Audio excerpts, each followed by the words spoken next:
report of the 23rd Standing Committee of the Regional Committee. The relevant documents are EUR/RC66/4, EUR/RC66/4 at 1, and EUR/RC66/conference document/2. Okay. I should like to invite Dr. Benoit Vallet, Chair of the SCRC, to present the work of the Standing Committee.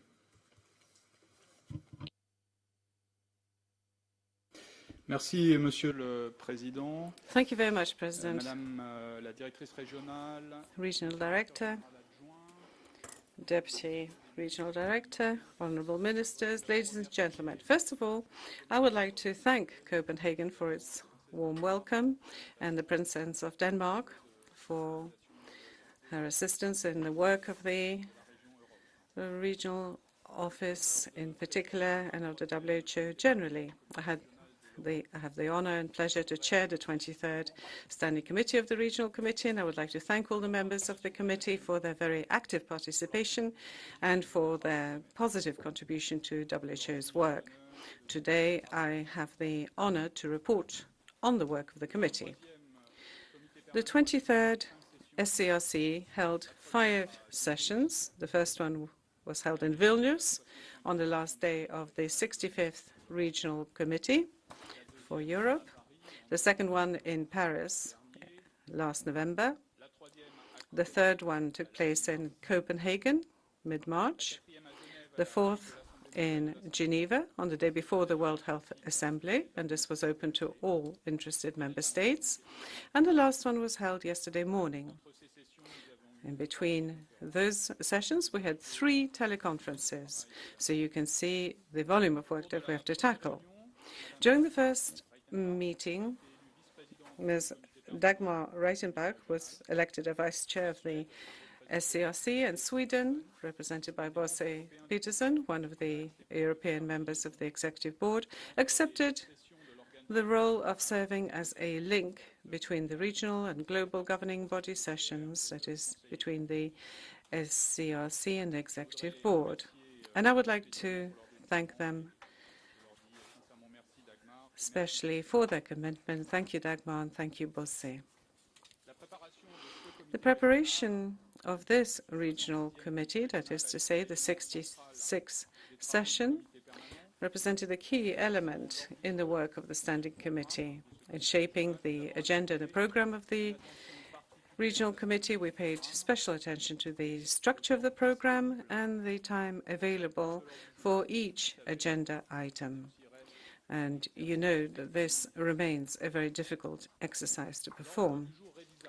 This rolling agenda gives us a better view of the Regional Committee agenda for the next years, and that was very useful. We agreed to leave the action plans open-ended, which will allow us to bring only those action plans back to the Regional Committee that need revision or updating.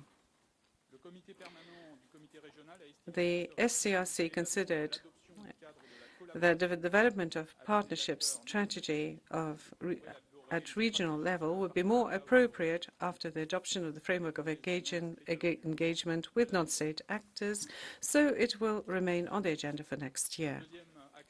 The second action taken by the Standing Committee is the careful revision of all the documents and resolutions put forward by the Secretariat for all the items of this agenda.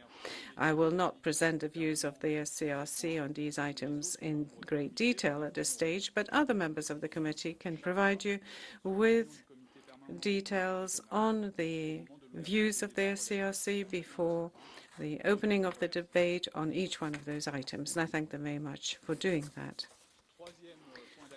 The third point of action was the setting up, during the first session of the 23rd SCRC, of 3 subgroups, 3 working subgroups. One was the governance subgroup, which was chaired by Estonia, a migration subgroup, which was chaired by Italy, and a subgroup on the accelerated use of the international health regulations, and I had the pleasure to chair that on behalf of France. The subgroups have had teleconferences and face-to-face meetings and consultations through the exchange of emails as well, and I would like to thank each of the chairs that took on the responsibility of the subgroups. To start off, we'll take up the subgroup on governance. There has continued many years of work in improving governance procedures in the European region, and I would like to thank the chair of Estonia for taking on this working group. This subgroup followed very closely the discussion on WHO reform in the global working group, but also made progress when it comes to its own agenda. One important task was the review of the procedure for nominating national experts to global and regional working groups and advisory committees. The subgroup proposed to use the network of the WHO national counterparts for these nominations, and the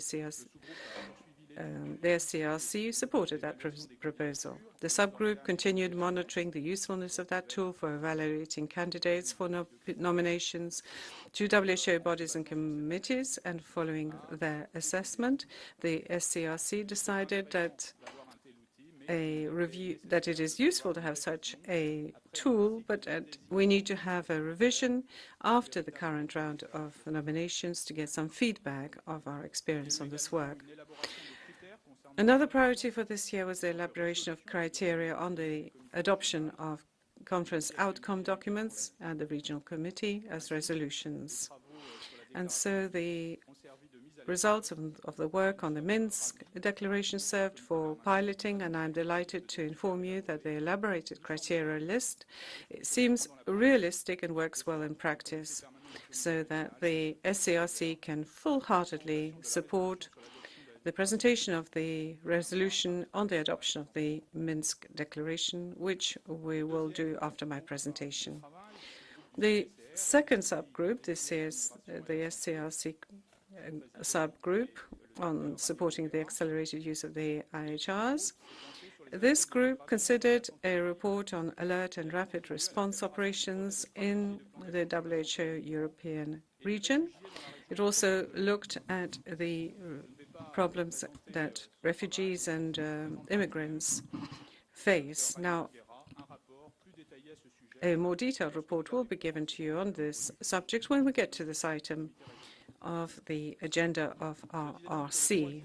So the third subgroup is the one that was supposed to speed up, accelerate the use of international health regulations. It examined a report on alert and rapid response operations, so we have at the present time in the WHO European region. And this gives substance to the work of the group. The subgroup endorsed the recommendations of the report of the Review Committee on the role of the IHR in the Ebola outbreak and response.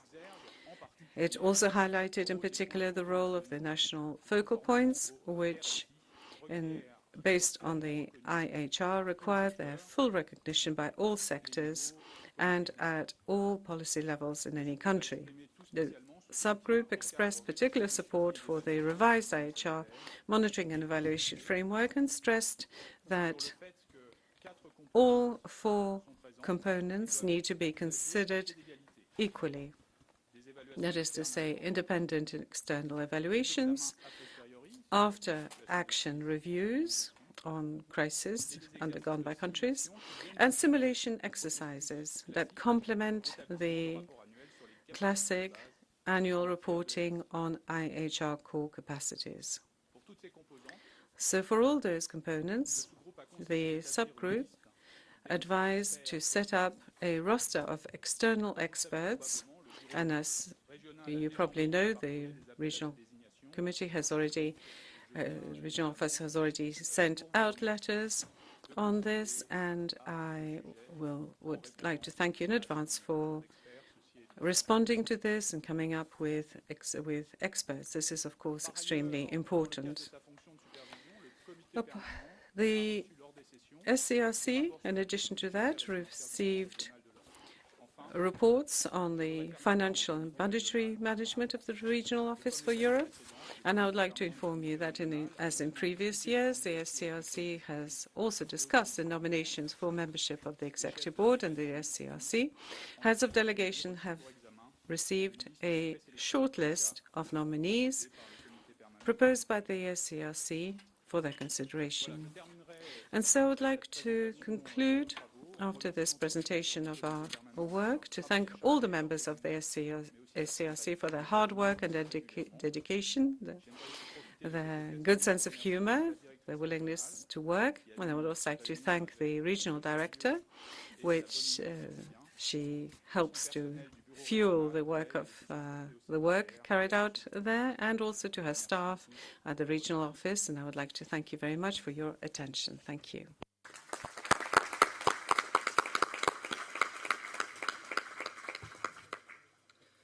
Thank you, Dr. Benoit. Are you finished? Yes. Yeah. I was just wondering if there was any question. Yeah, that's not yours to ask. It's my, it's my road. Yeah. So I ask, are there any questions or comments on this report? The French never know when the chairman or president have to rule.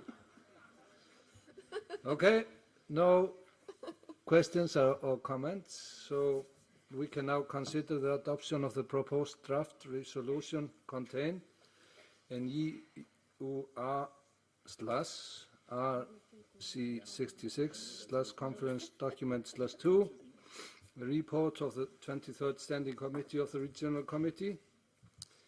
And I ask the committee, are you willing to adopt the proposed draft resolution by consensus? I see no objections. The resolution is therefore adopted. Now you take over.